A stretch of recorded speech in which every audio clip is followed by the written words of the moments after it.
Okay, Loki and Ocean Master. This is a different version of Ocean Master, because if I were to have gone the pre-new, I guess not it's pre-old new 52, or post-Flashpoint, or, yeah, post-Flashpoint, pre-Rebirth, they gave him a pretty nice bump. Because before New 52, which would be pre-Flashpoint but post-Crisis, thank you DC, this fight would be over very, very quickly. For a very long time, he didn't have a true level of powers. He was done as kind of a regular sort of guy who just happened to have a decent amount of magical knowledge and a couple of enchanted items that made him at least decently well against Aquaman, back when Aquaman was written kind of as a joke. New Ocean Master only really appeared in one story arc, I guess kind of per se two story arcs that were part of the, I guess now it's old 52, so post-Flashpoint, pre-Rebirth era. He was also in the Throne of Atlantis movie that was done for DC Animated. So they actually gave a significant bump. So this, of course, is the 52 version of him, where he was actually given a significant power upgrade. Loki, of course, I don't even need to explain Loki. If you've seen any of the Marvel movies, he's the only villain that survived. So again, 9 criteria. Ocean Master normally is done as a half-brother. So pretty much you kind of have a theoretically of the half-brothers of Thor and Aquaman, respectively. So again, as always, the 9 criteria: intelligence, fighting ability, strength, speed, durability, vulnerability, aggression versus the X factor. So we'll get right into this one. This one, ironically, the hardest thing to try to do was to find definable data on both of these characters' intelligence. From Ocean Master's standpoint, it's actually fairly tactically knowledgeable. He also has a decent amount of knowledge when it comes to the Atlantean High Court and royalty, and nobility. So, and as well as sorcery. Actually, that's a lot of skill sets. Loki has, of course, knowledge of the Asgardian nobility. So he actually has that going for him. He has a vast amount of spellcasting knowledge. And he's been around a lot longer than Ocean Master. Ocean Master, ironically, is still Atlantean, so he still ages slower than a human, but still has a relatively humanistic style lifespan when comparing that to an Asgardian god. Fighting ability. Ocean Master actually shown that he can hang fairly well with Aquaman, Wonder Woman, and Superman when it comes to fighting abilities. Loki, while he actually is a pretty solid fighter, he's normally not one who's shown to be, well, he's not someone who's shown to have a physical acclimate that when it comes to fighting ability standpoint that matches that of other more powerful individuals. Strength also goes to Ocean Master. While watching him battle someone like Aquaman, he is the equivalent of Aquaman, really close to him. Aquaman normally is considered 100 ton plus. Loki is kind of average Asgardian, which puts him about 50 plus, before magical enhancement. He can make himself significantly stronger, but he normally doesn't. He's really not someone who's going to get his hands dirty all that often. I'll also give the speed advantage to Ocean Master. A lot of this is because through the little bit that he was there, he was brought in as a heavy hitter. He was brought in as an impressive individual who was going to do some damage to the Justice League. So they made him someone who's fairly equivalent to the Justice League in those aspects. Durability, Loki. Both of them have regenerative abilities, yes. Loki, however, has enchanted himself with immortality. He's come back from being beheaded.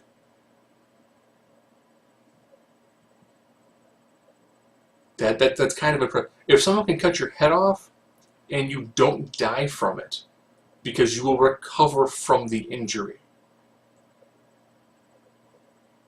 that... If you cut Wolverine's head off, depending on writer, that kills him. If you cut off Loki's head, it's not going to kill him. If you kill Loki, he will go to another body. Functional immortality. Invulnerability. I again went with Loki on this one. He has proved that he can sustain a tremendous amount of damage. You probably think I says he got his head cut off by Warrior Madness Rune King Thor, from what I've been able to gather. Where Ocean Master, even though he held his own fairly well against Aquaman, he still showed that he was able to do it because he had a nice plan, and he struck at them in a good moment, and he used lots of technology to his advantage. But he's not sustaining the amount of abuse that Loki has. Loki's taken shots from Thor and survived. I'm gonna say an angry Thor hitting you, it's probably on the higher scale than an Aquaman who's reluctant to beat you down because you're effectively his half-brother. Energy projection. You might notice here, if you look at Ocean Master, I don't know how well the player's going to show up. If you look at Ocean Master, you might actually notice that he's got a face mask and he's got a different style of trident. The helmet allows him to control water, the trident allows him to control electricity. Electricity to the point that he actually is able to use a combination of the two and electrocute Superman, Wonder Woman, and Aquaman. So he's got a really easy knockout shot. And he's proven that he can effectively one-shot some pretty high-level individuals with a combination of the two. So I will give him an edge in that, because he has shown that he has the ability to pretty effectively one-shot people who are of a very, very high level. Versatility, that's Loki. Shape-shifting, mental manipulation, whole host of magic spells and abilities. He's got a lot of skill going for him. I mean, his list of abilities is huge. Beyond the fact that he commonly walks around with like the Norn stones, and he also has occasionally like a flaming sword. He walks around with certain artifacts with him all the time. Give that the fact that he is one of the preeminent spellcasters in the Asgardian realm. That's saying something. So he is what he lacks in. I'm pretty sure I'll probably point to he's done some sort of amazing knockout shot to a very specific individual. It's the breadth of his magic. It's the absolute. He can do so many things. When it comes down to X Factor, I'm going to give this to Loki. The helm that Ocean Master wears, Aquaman broke with a good shot. So that right there takes out the ability to control water. And controlling water is a massive ability. Done correctly, you dehydrate an opponent, and that's it. You kill them. Without water, you don't live. The ability to control massive amounts of water, to create tsunamis, be able to create floods, tidal waves. That's tsunamis. That's a tremendous amount of ability to be able to control water. This fight takes almost anywhere on Earth. That means 75% of the Earth is a weapon. You combine that with high-grade electricity and the ability to control storms. Those two together, it's impressive. Because you're like, oh, there's no water. Well, I can control the storms to create weather, which will create water, which I can then control, and then lightning. So effectively, between those two items that he's wearing, he's got Aquaman's skill set and the ability of storm. Downside. Aquaman was able to break one of them pretty easily, and was close to breaking the other one. So I mean, someone like Loki, who has a tremendous amount of skills, some of which actually include wielding things like Asgardian weaponry, means he's got a pretty good shot of probably destroying the two items that would give Ocean Master a really good advantage. Once you destroy the helm, well, now all of a sudden he's lost a lot of his range abilities.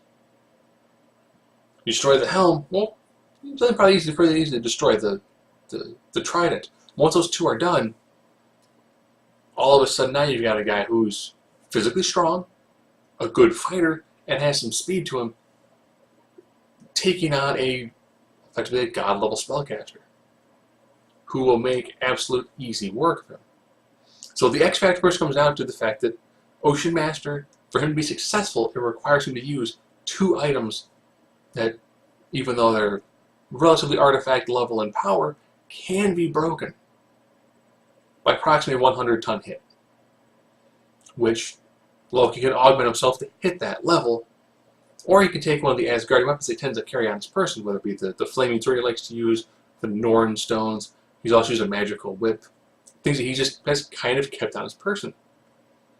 He possesses the power to destroy those 2 items, and in doing such, now listen, you've got a guy who's going to be a good fighter, taking on someone who can shapeshift, mentally manipulate.